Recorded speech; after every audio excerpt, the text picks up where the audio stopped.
ప్రపంచం మొత్తం ఎంతో ఆశగా ఎదురుచూసిన అమెరికా ఇరాన్ చర్చలు చివరి నిమిషంలో అట్టర్ ఫ్లాప్ అయ్యాయి. ఇరాన్తో సంబంధాలను చక్కదిద్దేందుకు అమెరికా వేసిన అడుగులు ఇప్పుడు కొత్త వివాదాలకు దారితీశాయి. ముఖ్యంగా ఇజ్రాయెల్ ప్రధాని బెంజమిన్ నెతన్యాహు చేసిన ఒక్క ఫోన్ కాల్ శాంతి చర్చలను చెడగొట్టిందని ఇరాన్ చేస్తున్న ఆరోపణలు ఇప్పుడు అంతర్జాతీయ స్థాయిలో ప్రకంపనలు సృష్టిస్తున్నాయి. పాకిస్తాన్ రాజధాని ఇస్లామాబాద్ వేదికగా 21 గంటల పాటు సాగిన ఈ సుదీర్ఘ చర్చలు చివరకు ఎలాంటి ఒప్పందం లేకుండానే ముగియడం గమనార్హం.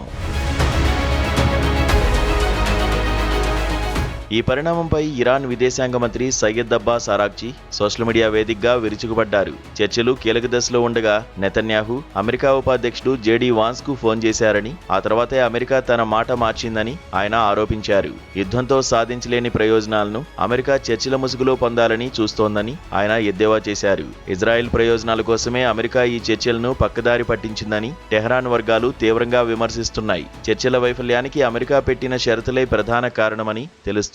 హార్ముజ్ జలసంధిలో తమ నౌకలకు పూర్తి స్వేచ్ఛ కల్పించడంతో పాటు ఇరాన్ తన యురేనియం శుద్ధిని వెంటనే నిలిపివేయాలని అమెరికా డిమాండ్ చేసింది. అంతేకాకుండా ప్రస్తుతం ఇరాన్ వద్ద ఉన్న యురేనియం నిల్వలను తమకు అప్పగించాలని కోరింది. ఇది తమ దేశ సార్వభౌమత్వానికి భంగం కలిగించే చర్య అని పేర్కొంటూ ఇరాన్ ఈ ప్రతిపాదనను తెగేసి చెప్పింది. తాము శాంతి కోసం వచ్చామని, కానీ లొంగిపోవడానికి సిద్ధంగా లేమని స్పష్టం చేసింది.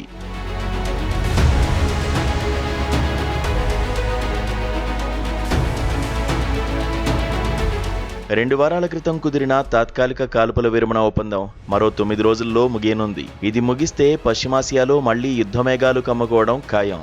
దీని ప్రభావం నేరుగా ముడి చమురు ధరలపై పడనుంది. ప్రస్తుతం బ్యారెల్కు $95గా ఉన్న ధర ఏకంగా $120 మార్కును దాటే అవకాశముందని విశ్లేషకులు హెచ్చరిస్తున్నారు.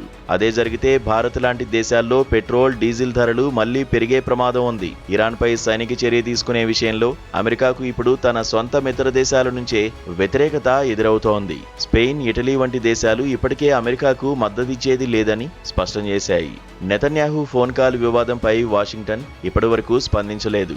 మరి పశ్చిమాసియాలో శాంతి నెలకొంటుందా లేక మళ్లీ యుద్ధం మొదలవుతుందా అనేది $1 మిలియన్ ప్రశ్న.